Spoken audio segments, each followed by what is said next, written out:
الحمدللہ رب العالمین والعاقبۃ للمتقین والصلاة والسلام علی سید الانبیاء والمرسلین وعلی آلہ وصحبہ اجمعین۔ قال اللہ تعالی فی القرآن المجید والفرقان الحمید فَإِذَا نُفِخَ فِي الصُّورِ فَلَا أَنْسَابَ بَيْنَهُمْ يَوْمَئِذٍ وَلَا يَتَسَاءَلُونَ فمن ثقلت موازینہ فأولئک هم المفلحون ومن خفت موازینہ فأولئک الذین خسروا انفسهم فی جہنم خالدون تلفح وجوہہم النار وہم فیہا کالحون الم تکن آیاتی تتلی علیکم فکنتم بہا تکذبون۔ صدق اللہ العظیم۔ ترجمہ سماعت فرمائیں۔ پھر جب سور پھونکا جائے گا تو ان کے درمیان اس دن نہ رشتہ باقی رہے گا اور نہ وہ ایک دوسرے کا حال پوچھ سکیں گے۔ پس جن کے پلڑے زیادہ اعمال کے باعث بھاری ہوں گے تو وہی لوگ کامیاب و کامراں ہوں گے، اور جن کے پلڑے اعمال کے وزن نہ ہونے کے باعث ہلکے ہوں گے تو یہی لوگ ہیں جنہوں نے اپنے آپ کو نقصان پہنچایا، وہ ہمیشہ دوزخ میں رہنے والے ہیں۔ ان کے چہروں کو آگ جلس دے گی اور وہ اس میں دانت نکلے بگڑے ہوئے منہ کے ساتھ پڑے ہوں گے۔ ان سے کہا جائے گا، کیا تم پر میری آیتیں پڑھ پڑھ کر نہیں سنائی جاتی تھیں؟ پھر تم انہیں جھٹلایا کرتے تھے۔ صدق اللہ العظیم۔ رب اشرح لی صدری ویسر لی امری واحلل عقدۃ من لسانی یفقہوا قولی رب زدنی علما رب زدنی علما رب زدنی علما آمین یا رب العالمین۔ نہایت ہی قابل احترام میری پیاری بہنوں، السلام علیکم ورحمۃ اللہ وبرکاتہ۔ آپ کے سامنے میں نے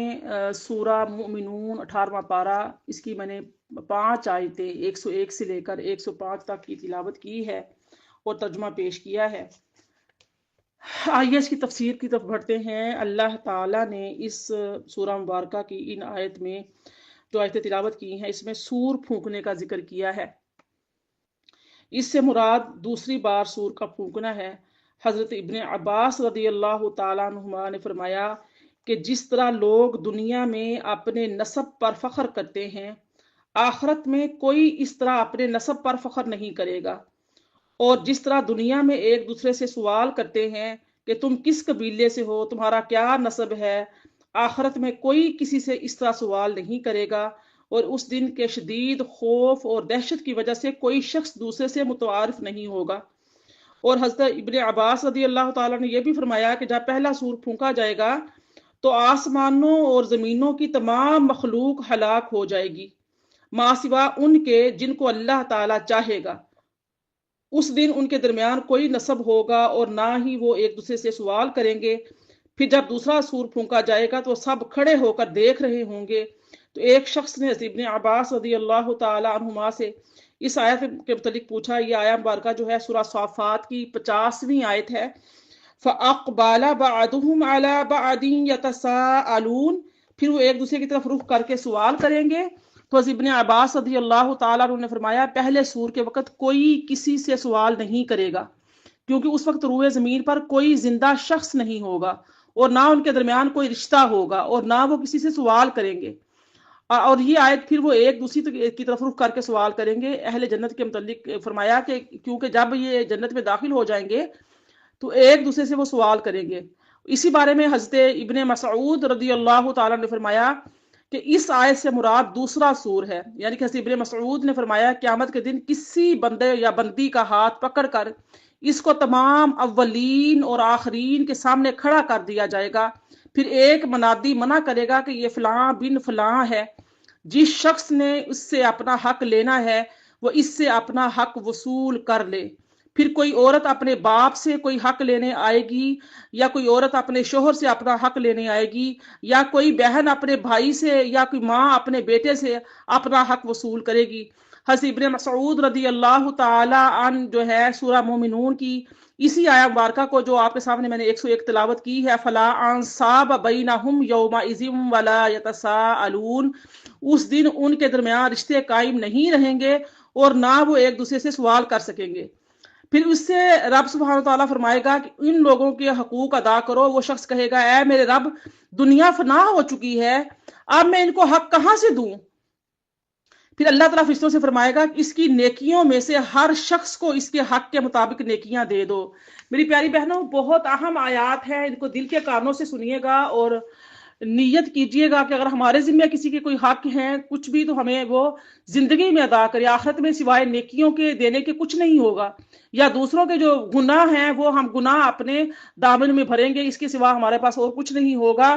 اس وقت جب وہ انسان کے سامنے، جب کسی باپ کے سامنے بیٹی اپنے باپ کا دامن پکڑے گی، یا بہن اپنے بھائی کا پکڑے گی، یا بھائی اپنی بہن کا پکڑ لے گا، یا ماں اپنے بیٹے کا، یا بیٹا اپنی ماں کا یعنی کہ پکڑے گا اپنے حقوق وصول کرنے کے لیے، تو اس وقت پھر انسان جو ہے وہ کہے گا کہ میں دنیا تو فنا ہو چکی ہے، میں کہاں سے کیا ان کے حقوق ادا کروں جو میرے ذمے تھے، جو میں ان کو دینا میں نہیں دنیا میں دے سکا، دبا کے بیٹھا ہوا تھا، غصب کیا ہوا تھا، تو اللہ پاک میں اب کہاں سے ادا کروں؟ تو اللہ پاک فرشتوں کو حکم دے دیں گے کہ اس شخص کی نیکیوں میں سے ہر شخص کو اس کے حق کے مطابق نیکیاں دے دو. اگر وہ شخص اللہ کا ولی ہوگا اور اس کی نیکیوں میں سے رائی کے دانے کے برابر ایک نیکی رہ جائے گی تو اللہ تعالیٰ اپنے فضل سے اس نیکی کو بہت زیادہ بڑھا دے گا، حتیٰ کہ اس نیکی کی وجہ سے اس کو جنت میں داخل کر دے گا. پھر ابن مسعود رضی اللہ تعالی عنہ نے تلاوت فرمائی، سورہ نساء کی آیت نمبر 40 تلاوت فرمائی، ان اللہ لا یظلم مثقال ذرہ وَإِن تَكُ حَسَنَةً يُضَاعِفْهَا وَيُؤْتِ مِن لَّدُنْهُ أَجْرًا عَظِيمًا. بے شک اللہ ایک ذرہ کے برابر بھی ظلم نہیں کرتا، اور اگر کوئی ایک نیکی ہو تو اللہ اس کو دگنا چگنا کر دے گا اور خاص اپنے پاس سے اس کو اجر عظیم عطا فرمائے گا. اور اگر وہ شخص شکی ہوگا تو فرشتے کہیں گے اے رب اس کی نیکیاں ختم ہو گئیں اور حقوق کے طلب کرنے والے باقی ہیں، تو اللہ تعالیٰ فرمائے گا حقداروں کے گناہ لے کر اس کے گناہوں میں ڈال دو اور اس کو جہنم کی طرف دھکا دے دو، یہ جہنم کی طرف اس کو جہنم میں ڈال دو. تو حضرت مسعود بن مخرمہ رضی اللہ تعالیٰ عنہ بیان کرتے ہیں کہ رسول اللہ صلی اللہ علیہ وسلم نے فرمایا کہ فاطمہ میرے گوشت کا ٹکڑا ہے. یعنی کہ ہم نے یہ پڑھا، حدیث مبارکہ پڑھی کہ کوئی بھی حسب نسب کام نہیں آئے گا، کوئی کسی کی ذات پات نہیں پوچھے گا. دنیا میں جب ہم کوئی نیا تعارف کرتے ہیں تو ہم اس کا قبیلہ پوچھتے ہیں، تمہاری کیا کاسٹ ہے، تمہاری کیا ذات پات ہے، تم کس قبیلے سے ہو، تم کس شہر سے ہو، کس ملک سے ہو،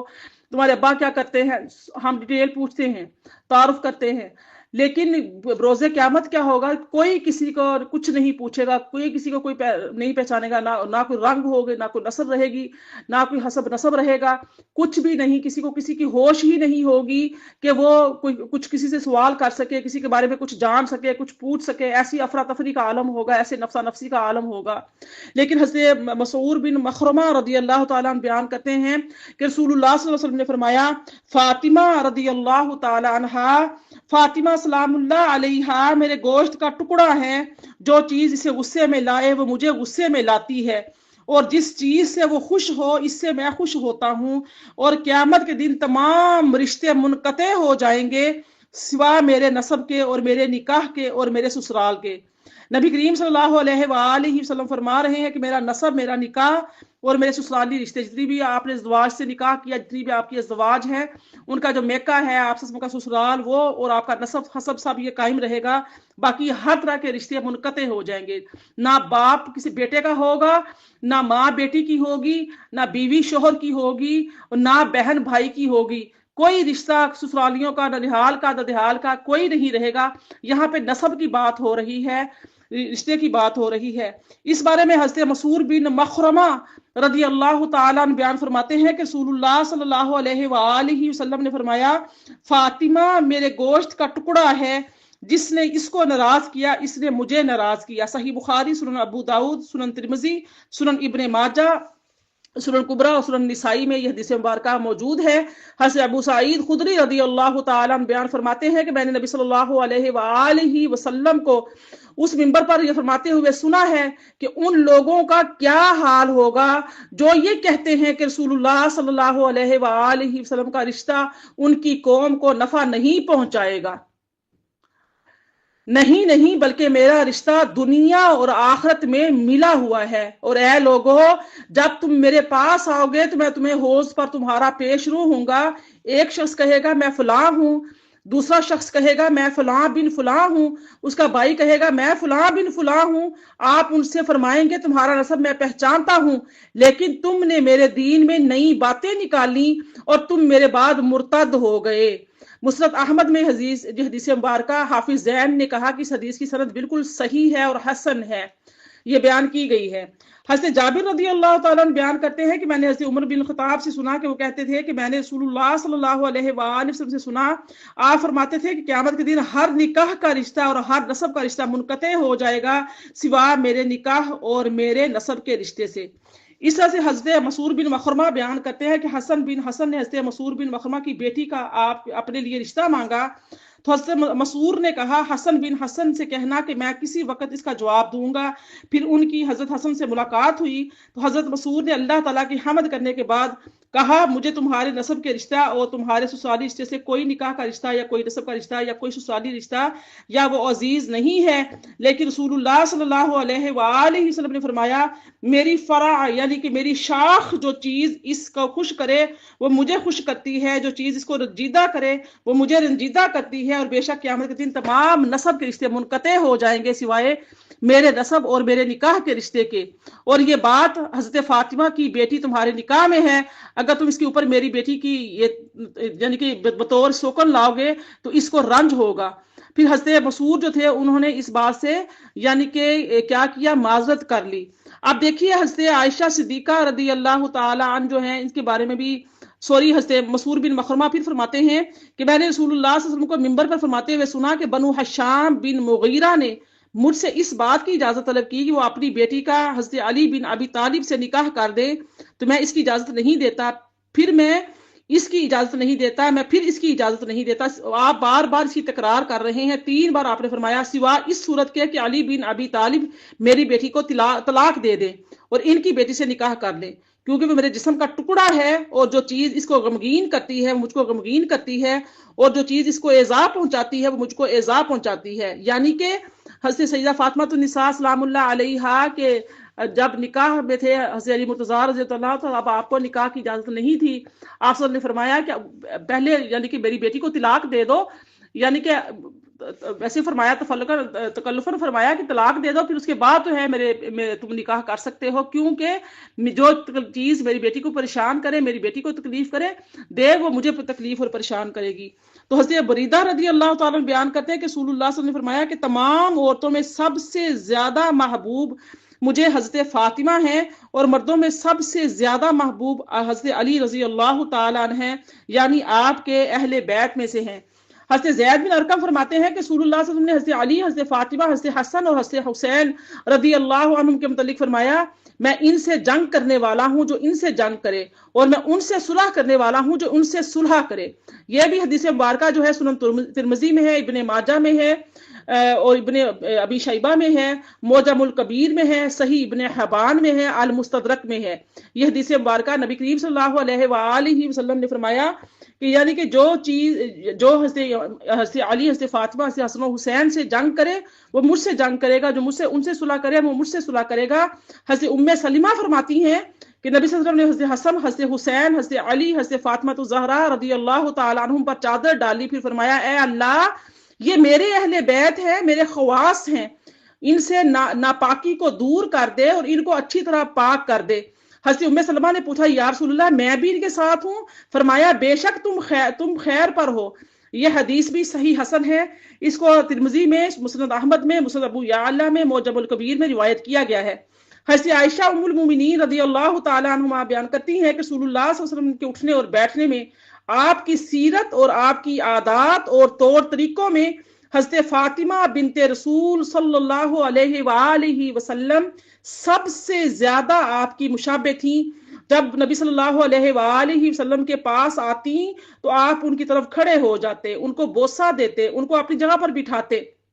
جب نبی کریم صلی اللہ علیہ وآلہ وسلم بیمار ہو گئے تو حضرت فاطمہ سلام اللہ علیہا آئیں اور آپ پر جھک گئیں اور آپ کو بوسہ دیا، پھر رونے لگی، پھر آپ پر جھک گئی، پھر سر اٹھایا اور ہنسنے لگی۔ میں نے دل میں کہا میں تو ان کو عقل مند عورت سمجھتی تھی، مگر یہ تو عام عورتوں کی طرح ہیں۔ جب نبی صلی اللہ علیہ وسلم فوت ہو گئے، آپ کا ظاہری وصال ہو گیا، تو میں نے ان سے پوچھا یہ بتائیں کہ جب آپ پہلی بار نبی صلی اللہ علیہ وسلم پر جھکی تھیں، پھر آپ نے سر اٹھایا تو آپ رو رہی تھی۔ جب آپ دوسری بار نبی صلی اللہ علیہ وسلم کے پاس سر پر جھکیں تو سر اٹھایا تو آپ ہنس رہی تھیں، اس چیز پر آپ کو کس نے برانگیختہ کیا تھا؟ تو انہوں نے فرمایا کہ میں اپنا راز افشا کرنے والی ہوں، آپ نے مجھے یہ خبر دی تھی کہ آپ اپنے اس دور میں فوت ہونے والی ہیں، تو میں رونے لگی۔ پھر میں نے مجھ سے خبر دی کہ آپ اہل میں سے سب سے پہلے مجھ سے ملاقات کریں گی، تو پھر میں ہنسنے لگی۔ اب دیکھیے یہ بھی حدیث مبارکہ آپ نے کئی بار سنی ہوگی، اس کو سنن ترمذی میں، سنن ابو داؤد میں، صحیح ابن حبان معجم الکبیر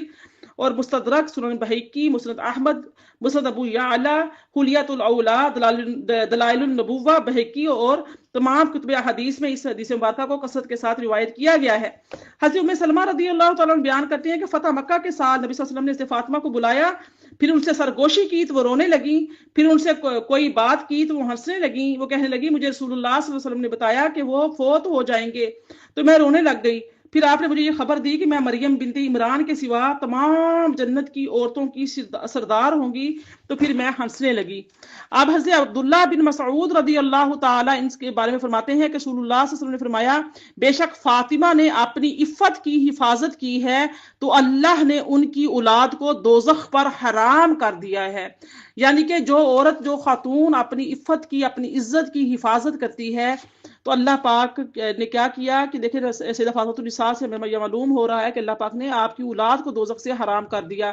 حضرت حذیفہ فرماتے ہیں، حذیفہ بن یمان رضی اللہ تعالیٰ عنہ بیان کرتے ہیں کہ مجھ سے میری ماں نے کہا تم کب رسول اللہ صلی اللہ علیہ وسلم سے ملے تھے؟ تو میں نے کہا میں تو اتنے دنوں سے آپ سے نہیں ملا۔ وہ مجھ سے ناراض ہونے لگیں، میں نے کہا مجھے چھوڑ دے، میں آپ کے پاس جاتا ہوں اور اس وقت تک واپس نہیں آؤں گا حتیٰ کہ حضور آپ کے لیے اور میرے لیے استغفار کریں۔ تو میں نے آپ کے ساتھ مغرب کی نماز پڑھی، آپ کھڑے ہو کر نماز پڑھنے لگے، حتیٰ کہ آپ عشاء کی نماز پڑھی، پھر آپ باہر نکلے تو میں بھی آپ کے ساتھ باہر نکلا، پھر کوئی شخص آپ سے آ کر ملا، پھر جب وہ چلا گیا تو آپ نے مجھے دیکھا اور فرمایا حذیفہ، میں نے کہا لبیک یا رسول اللہ، فرمایا کیا تم نے ابھی اس آنے والے کو دیکھا تھا؟ میں نے کہا جی ہاں۔ آپ نے فرمایا وہ ایک فرشتہ تھا، وہ اپنے رب سے اجازت لے کر مجھ سے سلام کرنے آیا تھا اور مجھے یہ بشارت دے کر گیا ہے کہ حسن اور حسین جنت کے جوانوں کے سردار ہیں اور فاطمہ بنت محمد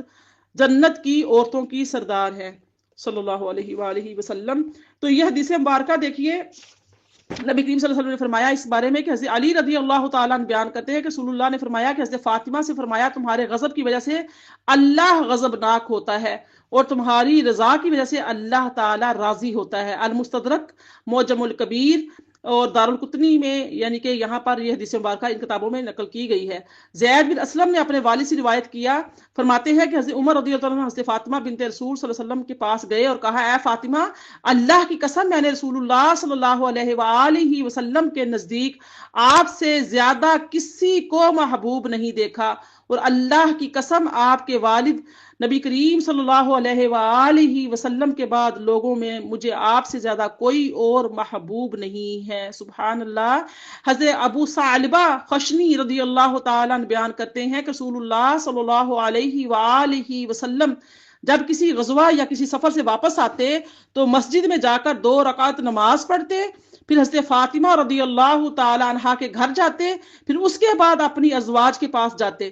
اس طریقے سے ابن عمر رضی اللہ تعالی عنہما بیان کرتے ہیں کہ نبی صلی اللہ علیہ وسلم جب کسی سفر پر جاتے تو جب سب سے آخر میں حضرت فاطمہ سلام اللہ علیہا سے ملاقات کرتے، اور جب کسی سفر سے واپس آتے تو سب سے پہلے حضرت فاطمہ سے ملاقات کرتے۔ حضرت عائشہ صدیقہ رضی اللہ تعالی عنہا بیان کرتی ہیں کہ جس مرض میں نبی صلی اللہ علیہ وآلہ وسلم اس دنیا فانی سے کوچ کر گئے، آپ کی وفات ہوئی، اس میں آپ نے فرمایا اے فاطمہ کیا تم اس بات پہ راضی نہیں ہو کہ تم تمام جہانوں کی عورتوں کی سردار ہو اور اس امت کی عورتوں کی سردار ہو اور مومنین کی عورتوں کی سردار ہو۔ اب دیکھیں کتنی خوبصورت یہ حدیث ہے جو آپ کے سامنے حضرت عائشہ صدیقہ رضی اللہ تعالیٰ عنہ کی شان میں، حضرت فاطمہ الزہرا سلام اللہ علیہا کی شان میں بیان کیا گیا کہ نبی کریم صلی اللہ علیہ وآلہ وسلم کی محبت جو ہے ان خواتین کے لیے ہے جن کے ساتھ جو حضرت فاطمہ الزہرا سلام اللہ علیہا سے محبت کریں گی، اور جن خواتین کی حضرت فاطمہ الزہرا سلام اللہ علیہا سے محبت ہوگی تو یقیناً وہ حضرت فاطمہ الزہرا سلام اللہ علیہا کے اسوہ کو یعنی کہ حاصل کریں گی، پڑھیں گی، ان کی تعلیمات کو دیکھیں گی، ان کی تعلیمات کو، ان کی زندگی کا مطالعہ کریں گی، اور ان کی زندگی کے مطابق اپنی زندگی یہاں گزارنے کی کوشش کریں گی. جو سیدہ فاطمہ النساء کو ناراض کرے گا کل بروز قیامت، اگر ہمارے یعنی کہ بے عملیوں کی وجہ سے، ہماری بے پردگیوں کی وجہ سے، یعنی کہ ہماری ناشکریوں اور بے صبریوں کی وجہ سے، یعنی کہ اگر سیدہ فاطمہ النساء رضی اللہ تعالیٰ عنہا جو ہے وہ اللہ سے ہمارے سے ناراض ہو گئی، تو پھر بتائیے گا کہ وہ تو جنت کی عورتوں کے سردار ہیں، جنت کی یعنی کہ وہ مالکہ ہے، جنت کی کنجیاں ان کے ہاتھوں میں ہے، جنت کی وہ سردار ہے. تو کیا پھر اگر وہ اپنے نانا سے اپنے ابا جان سے شکایت کریں گی، ہمارے بارے میں ناراض ہوں گی، تو پھر بتائیے گا کہ ہم کیسے جنت میں داخل ہو سکیں گے. ان کے جو بیٹے ہیں امام حسن و حسین رضی اللہ تعالیٰ عنہ، وہ جنت کے نوجوانوں کے سردار ہیں. تو جب ہم نے ان کے اسوہ پہ نہیں چلیں گے، ان جیسا صبر و شکر ہمارے اندر نہیں آئے گا، ان کا اسوہ ہمارے اندر نہیں آئے گا، ہماری زندگیاں ان جیسی نہیں ہوں گی، ہم ان سے محبت نہیں کریں گی، ان کو پڑھیں گی نہیں، ان کا مطالعہ نہیں کریں گی، ان کی زندگیاں کیسی تھی جاننے کی کوشش نہیں کریں گی، ان کی زندگیوں پر چلنے کی کوشش نہیں کریں گی، تو پھر ہم ان سرداروں کو ناراض کر کے، جن کے ہاتھوں میں جنت کی کنجیاں ہیں، جنت کا پورا کنٹرول جن کے ہاتھوں میں ہے، جن نوجوانوں کے ہاتھوں میں، نبی کریم صلی اللہ علیہ وسلم کی پیاری لاڈلی بیٹی کے ہاتھ میں، تو کیا ہم جنت کے حقدار ٹھہریں گی جب ان کو ہم ناراض کریں گے؟ جب وہ شکایت کریں گے یا رسول اللہ صلی اللہ علیہ وسلم آپ کے دین کے اندر یہ کیا کچھ انہوں نے بگاڑ کیا تھا، نام کی مسلمان خواتین تھی لیکن پردے نہیں کرتی تھی، نقاب نہیں کرتی تھی، حجاب نہیں کرتی تھی، اپنے حسن و جمال کو، اپنے زیورات کو، اپنے لباس کو، اپنے ہر چیز کو کیا کرتی تھی؟ یا رسول اللہ صلی اللہ علیہ وسلم انہوں نے تو آپ کے دین کا مذاق بنا لیا تھا. یہ دین کا کتنا بڑا مذاق ہے کہ مسلمان عورتیں کوئی تو باپردہ پھر رہی ہیں، کوئی بالکل ہی ننگے سر پھر رہی ہیں، گلوں میں بھی دوپٹہ ڈالنا پسند نہیں کرتی ہیں. کس طریقے سے دین میں بگاڑ پیدا کر دیا ہے. ہم دین میں بگاڑ کیا سمجھتے ہیں کہ ربیع الاول کے مہینے میں 4 لوگ اکٹھے ہو کے ذکر رسول اللہ کا درود و سلام پڑھتے تو ہم کہتے ہیں ہو دین میں بگاڑ پیدا ہو گیا. یہ بہت بڑے بدعتی ہو گئے ہیں. کسی نے کسی ولی اللہ کی یعنی کہ شان میں کوئی بات کہہ دی، ہو یہ بہت بڑے بدعتی ہیں، یہ تو پیروں فقیروں کو ماننے والے ہیں، نہ ان کے پاس نہیں بیٹھنا. رجب کا مہینہ آ گیا، کسی نے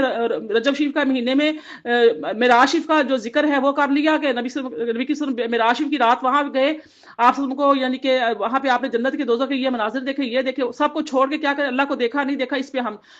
دین میں بہت بڑا بگاڑ پیدا کر دیا. اور ہمارے فسادی ملا بھی جو ہیں وہ بھی اس پہ ہی بیانات دیتے ہیں، اسی پہ ہی وہ سیریز چلاتے ہیں، اسی پہ لگے رہتے ہیں، اور امت کی صرف لگایا ہوا ہے. امت نے جو اور اتنا بگاڑ پیدا کر دیا، سود پہ لگ گئی، رشوت پہ لگ گئی، قتل و غارت پہ لگ گئی، خون ریزی ہو رہی ہے، مال جو ہے غصب کیے جا رہے ہیں، وراثتیں غصب کی جا رہی ہیں، اور نوجوان نسل تباہ و برباد ہو رہی ہے، اخلاقیات بگڑ رہے ہیں، رسوم و رواج بگڑ رہے ہیں، ہمارا معاشرہ تباہ و برباد ہو رہا ہے. اس طرف کوئی نظر نہیں ہے، اس میں امت سے کوئی بگاڑ نہیں. ہماری بیٹیاں ننگے سر پھر رہی ہیں، عریاں لباس پہن کر پھر رہی ہیں، نیم برہنہ لباس ہوتے ہیں، باریک لباس ہوتے ہیں، اس کی کوئی پرواہ نہیں ہے. سلیو لیس پہنا کے بچیوں کو یعنی کہ شارٹ پہنا کے بچوں کو عادی بنا رہی ہیں مائیں. لباس ایسے پہناتی ہیں بچپن سے تاکہ بچیاں جوان ہونے تک بالکل عادی ہو جائے اس چیز کے، دوپٹے سے بھی نفرت ہو جائے، فل لباس سے، اچھے لباس سے، موٹے لباس سے بھی نفرت ہو جائے. ٹھیک ہے، لیکن کیا ہے، اس سے دین کی شکل نہیں بگڑی. شکل کس سے بگڑی ہے؟ نبی کریم صلی اللہ علیہ وآلہ وسلم کی شان میں بیٹھ کر 4 نعتیں پڑھنے میں، درود و سلام پڑھنے میں، خیر کی باتیں، بھلائی کی باتیں، احادیث بیان کرنے میں، قرآن پاک بیان کرنے میں، اس میں دین کی شکل بگڑ گئی ہے. اولیاء اللہ کا ذکر کرنے میں دین کی شکل بگڑ رہی ہے. معراج کا واقعہ، محرم الحرام کے دنوں میں شہداء کا واقعہ بیان کرنے میں دین کی شکل بگڑ گئی ہے. باقی سودی معاملات، لین دین، شراب،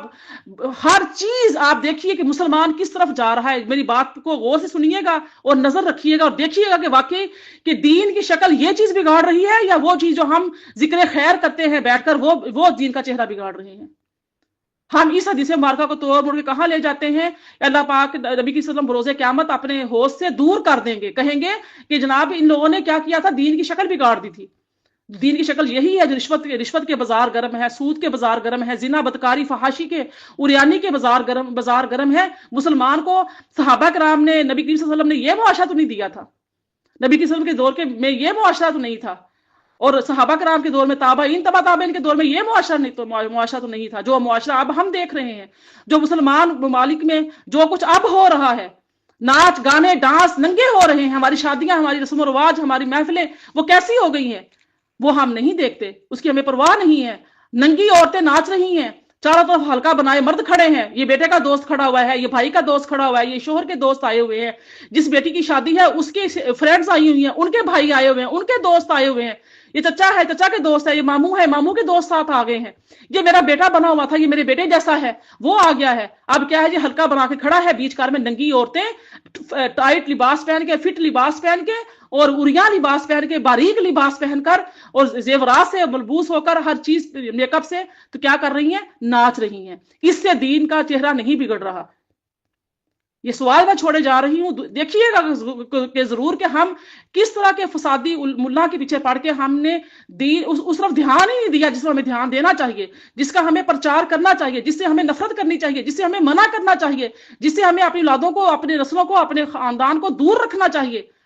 ڈھول ڈھبکے، گانے باجے، ہماری شادیاں بیاہ، کتنے خودکشیاں ہو رہی ہیں، قتل و غارت ہو رہی ہے، لوگ زہر پی کر مر رہے ہیں، جوان بیٹیاں لے کر بیٹھے ہوئے ہیں، رشتے نہیں ہو رہے، کیوں؟ سادہ لوگ بچیوں کو، دیندار بچیوں کو کوئی لیتا نہیں ہے، کوئی پسند نہیں کرتا ہے، غریب باپ جو جہیز نہیں دے سکتا اس کو کوئی لیتا نہیں ہے۔ میری پیاری بہنوں، ہمارے معاشرے میں، ہمارے اسلامک معاشرے میں کس طریقے سے ہمارے دین کے اندر بگاڑ پیدا ہو چکا ہے، اس بگاڑ پہ نظر رکھیے، اس پر کوشش کیجئے، اس کے لیے تبلیغ کیجئے، نہ کہ ان چیزوں کے اوپر جس کے اوپر ہم اٹھ کے کھڑے ہو جاتے ہیں، سارے ڈھول پیٹنا شروع کر دیتے ہیں، ہو محرم آ گیا، ہو رجب آ گیا، ہو یہ تو فلاں ہو گیا، ڈمکا ہو گیا۔ یہ ساری باتیں غلط ہیں، فساد ہے زمین پہ جو فساد برپا کرتی ہیں۔ اور فرقوں کے نام پر دیکھیے ذرا، مذاہب کے نام پر کتنی قتل و غارت ہو رہی ہے، بوم بلاسٹ ہوئے، کتنے لوگ شہید ہو جاتے ہیں، صرف وجہ کیا؟ یہ شیعہ سنی کا فساد، یہ وہابی دیوبندی کا فساد۔ اس فساد سے ہمیں دور رہنا چاہیے۔ یہ چیزیں ہیں جو ہمیں یعنی کہ ان چیزوں سے دور کر رہی ہیں۔ اور حضرت کیا فرما رہے ہیں کہ عائشہ فرماتی ہیں کہ جس مرض میں نبی صلی اللہ علیہ وسلم کی وفات ہو گئی،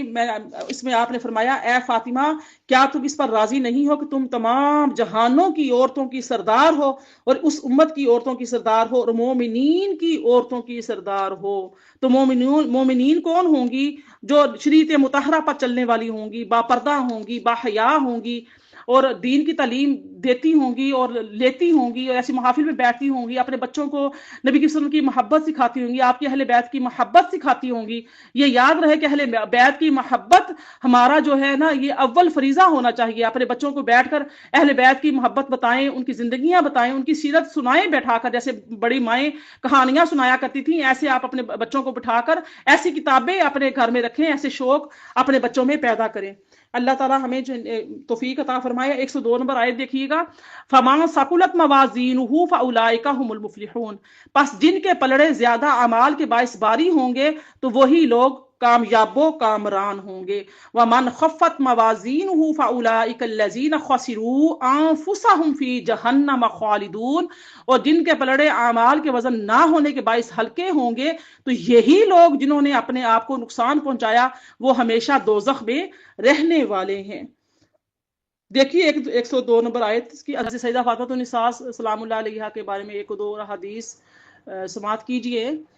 کہ حضرت ابو ہریرہ رضی اللہ تعالیٰ عنہ بیان فرماتے ہیں کہ رسول اللہ صلی اللہ علیہ وسلم نے فرمایا،